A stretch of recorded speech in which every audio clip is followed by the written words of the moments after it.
Shalom e bem-vindos de volta ao Israel com a Aline. Nós estamos em Jerusalém e a gente vai hoje juntos conhecer o Museu dos Amigos de Sião. Quem são os Amigos de Sião? São os cristãos e pessoas do mundo todo que ajudaram o povo de Israel a voltar à sua terra e cumprir tantas profecias bíblicas. Então, se vocês estão preparados, vamos começar! Então, pessoal, a primeira coisa que a gente vai fazer é entrar aqui na cabinezinha para bater uma foto nossa, porque eles disseram que no final do passeio vai ter uma surpresa com a nossa foto. Então, aqui a gente se posiciona e bate a foto. E hoje a gente tem dois convidados que vão acompanhar a gente no passeio. Meu pai, o Jorge, que vocês já conhecem, e também a Mônica, do Destino Israel.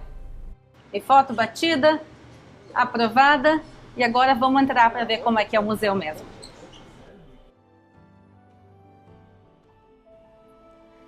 Esse museu conta o milagre que é Israel e a volta do povo de Israel à sua terra e de todas as pessoas que tornaram isso possível, principalmente os amigos de Sião, que são homens e mulheres não judeus que ajudaram no cumprimento das promessas divinas, mesmo depois de 2000 anos. A terra de Israel foi destruída e reconstruída tantas vezes. Tantos exílios passaram por aqui, e ver o renascimento de uma nação na sua terra é realmente milagroso.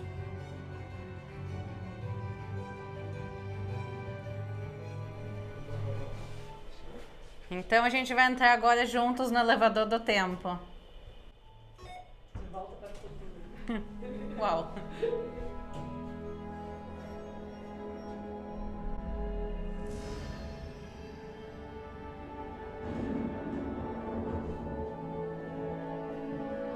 A história que você está prestes a conhecer não começa em 1948, quando Israel se tornou um Estado. Nem 2 séculos antes, quando era somente um sonho de visionários. Ela se inicia com uma promessa e começa quase 4.000 anos atrás.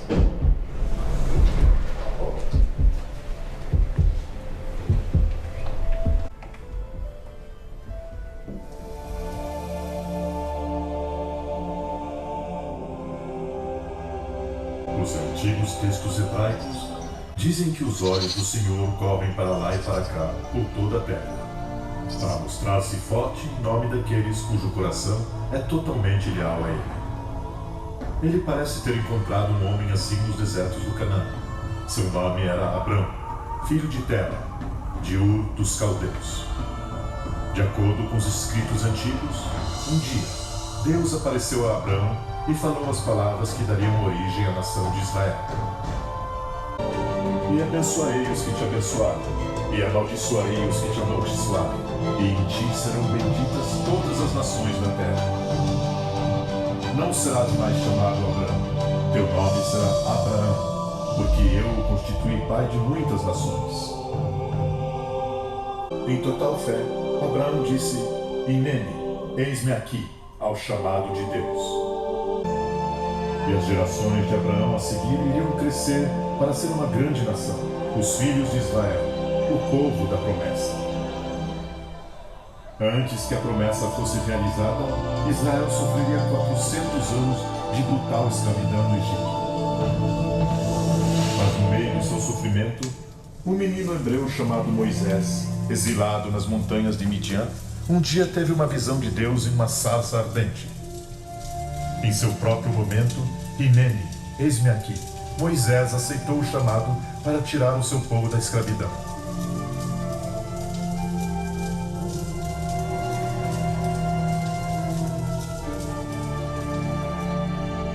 Pouco antes de ele morrer, Deus levou Moisés a um ponto alto com vista para Canaã e mostrou-lhe a terra prometida.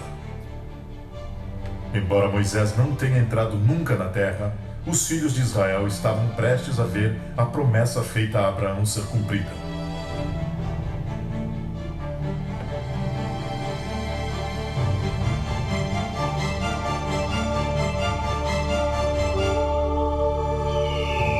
Batalhas seriam travadas, milagres seriam registrados, vitórias seriam celebradas. Enfim, Israel iria ocupar a terra tal como tinha sido prometido. Foi a idade de ouro de Israel, mas não duraria. Nem toda geração serviria ou mesmo acreditaria na aliança da promessa. Em 70 d.C., legiões romanas marcharam sobre Jerusalém. A cidade foi saqueada.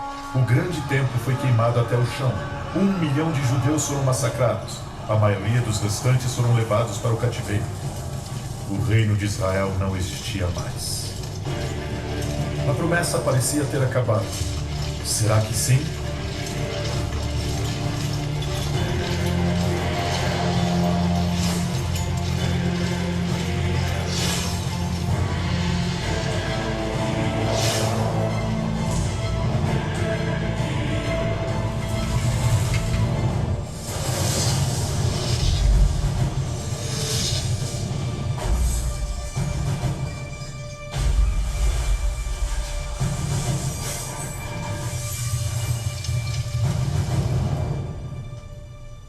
Anos antes, um dia o profeta Ezequiel estava orando. Ezequiel viu-se diante de um vale repleto de ossos secos, ossos humanos. Como o profeta contemplava a cena, Deus perguntou-lhe se estes ossos poderiam viver. E a isso Ezequiel sabiamente respondeu: Senhor Deus, tu o sabes. O que aconteceu em seguida deve ter sido um espetáculo para ser visto. Deus disse a Ezequiel para falar com os ossos e ordenar-lhes viver. O profeta escreveu depois: Então profetizei como se me deu ordem, e houve um ruído, enquanto eu profetizava, e eis que se fez um rebuliço, e os ossos se achegaram, cada osso a seu osso. E olhei, e eis que vieram nervos sobre eles, e cresceu a carne, e estendeu-se a pele sobre eles. Então ele me disse: Estes ossos são toda a casa de Israel. Eis que eu abrirei os vossos sepulcros, e vos farei subir das vossas sepulturas, ó povo meu, e vos trarei a terra de Israel. Deus disse a Ezequiel: Esta era a casa de Israel.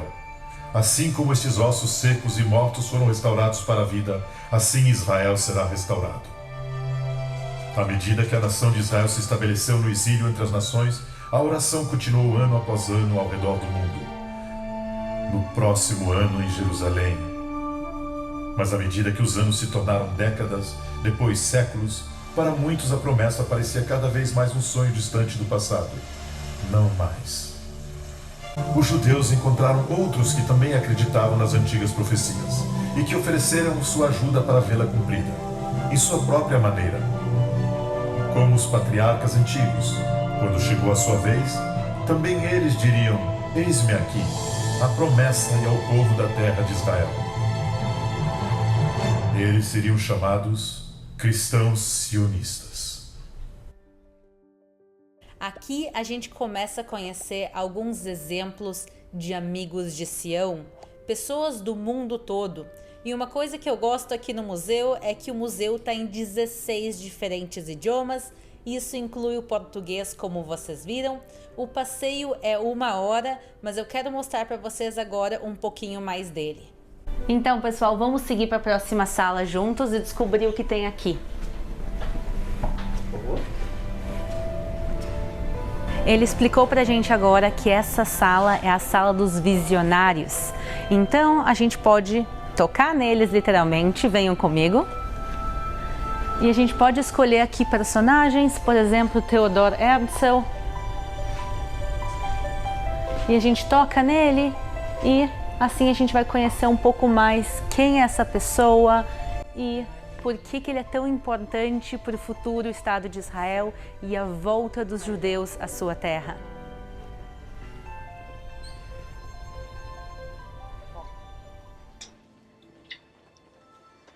A gente vai agora entrar no período mais escuro, mais terrível do povo de Israel. Há um pouco mais de 70 anos atrás, acontece o Holocausto, onde mais de 6 milhões de judeus vão ser assassinados. Mas mesmo num período tão terrível para a história do povo de Israel, houveram pessoas que trouxeram luz ao mundo. Esses são os justos entre as nações, não judeus, que arriscaram sua própria vida para salvar judeus durante o Holocausto. Irena Sendler era uma jovem enfermeira católica em Varsóvia, na Polônia. Quando ela descobriu que 5.000 judeus estavam morrendo todos os dias de fome e doenças por trás dos muros do gueto judeu, ela decidiu fazer algo para ajudar. Com documentos de identificação falsos, ela fez seu caminho entre os guardas para o gueto lotado.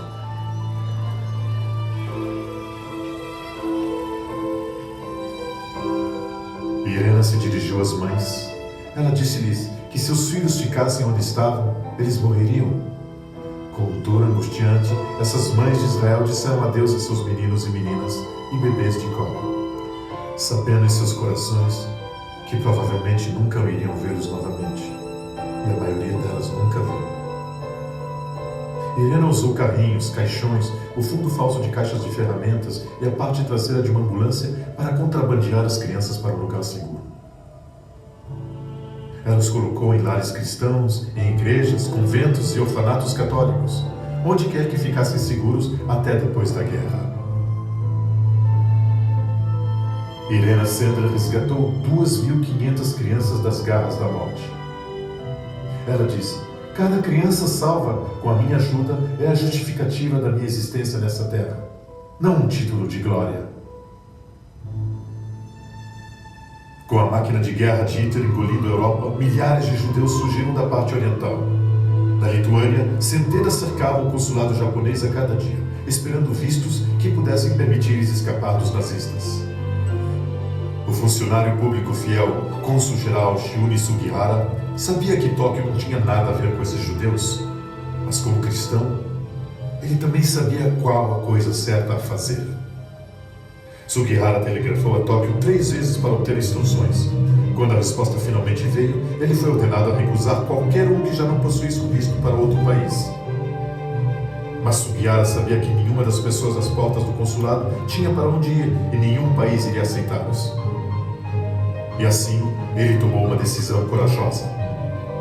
Durante 29 dias, o dia inteiro Sugihara assinou vistos, 6.000, antes de ser forçado a ir embora.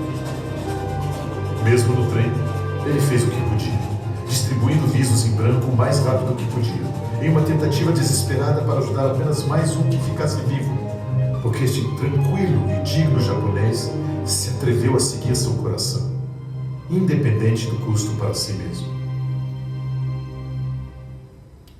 Corrie e Betsy ten Boom e seu velho pai Casper foram movidos pela compaixão cristã quando viram o que estava acontecendo com as famílias judias ao redor deles em Hagen.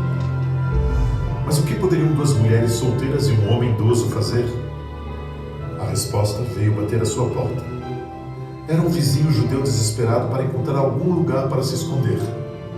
Com um cofre embutido no quarto de Corrie, eles começaram a abrir sua casa para qualquer judeu que procurasse sua ajuda. Para os ten Boom, eles estavam apenas fazendo o que qualquer cristão deveria, mas para outros eram traidores. Quando a Gestapo prendeu-os, ofereceram liberar Casper se ele parasse de esconder judeus. O velho, os olhos em chamas com o fogo da fé de seu oficial. Senhor, se eu for para casa hoje, amanhã eu vou abrir a minha porta para qualquer um que bater buscando ajuda. Eu consideraria uma honra dar a minha vida pelo povo escolhido de Deus. Poucos dias depois, Casper ten Boom morreu na prisão. Corrie e Betsy foram enviadas para o temido campo de concentração de Ravensbrück, onde Betsy morreu. Corrie sobreviveu.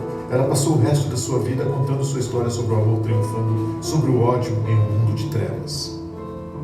Uma história semelhante ocorreu na Holanda quando Mip e Jan Gies arriscaram suas próprias vidas tentando salvar a família de Ana Frank. Na Hungria, 400.000 judeus já tinham sido enviados em vagões para o campo de extermínio de Auschwitz. Apesar de todos os perigos, Raoul Wallenberg arriscou sua vida e se ofereceu para ir para a Hungria como um diplomata da Suécia.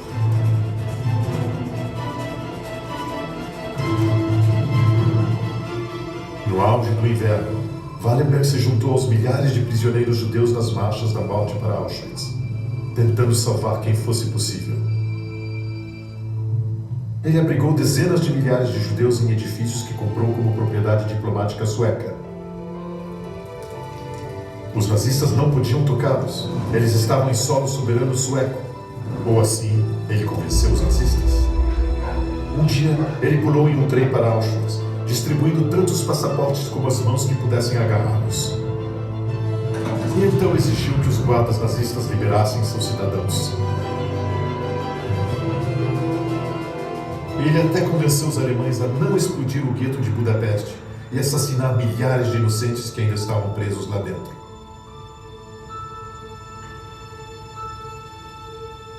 Raoul Wallenberg salvou mais de 100 mil judeus. Ele disse: "Eu nunca poderia voltar para Estocolmo sabendo que eu não tinha feito tudo o que fosse possível para salvar os judeus." Estenda a palma de sua mão e conheça alguns daqueles cujas vidas foram poupadas pela convicção destas luzes na escuridão.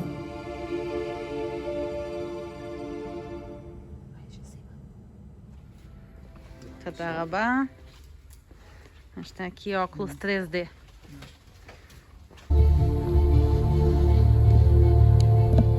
O que significa dizer "eis-me aqui"? Para Abraão, foi receber uma promessa que parecia impossível. Para Isaac, significava uma viagem ao desconhecido. Para Jacó, confiar em um Deus que iria vencer.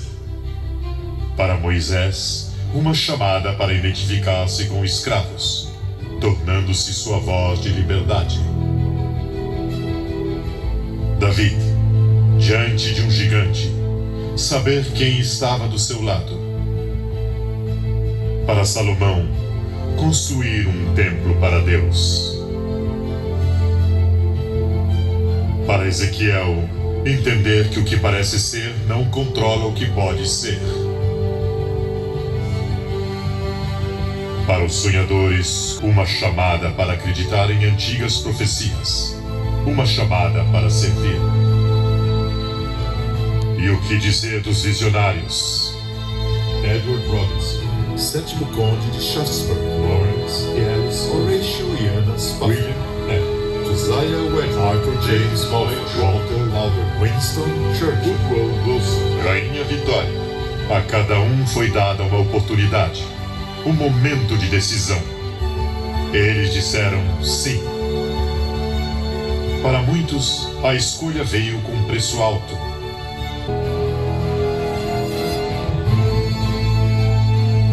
Esses heróis do sionismo são apenas um vislumbre de um grande mosaico. Defensores da promessa, amigos do povo de Israel, guardiões do pacto. Cada um disse "eis-me aqui" quando sua chamada veio. Algum dia, em algum lugar, em um momento em sua vida, você pode ter uma chamada assim. Uma oportunidade de passar a tocha dessa promessa para frente. Sua decisão pode determinar o futuro da promessa de Israel. O que você vai fazer? Você vai dizer "eis-me aqui", como estes fizeram? Se você disser sim no seu momento de decisão, você vai se tornar parte deste mosaico da promessa mantida, para ser passada para o futuro, para as gerações que ainda não conhecem este milagre no deserto.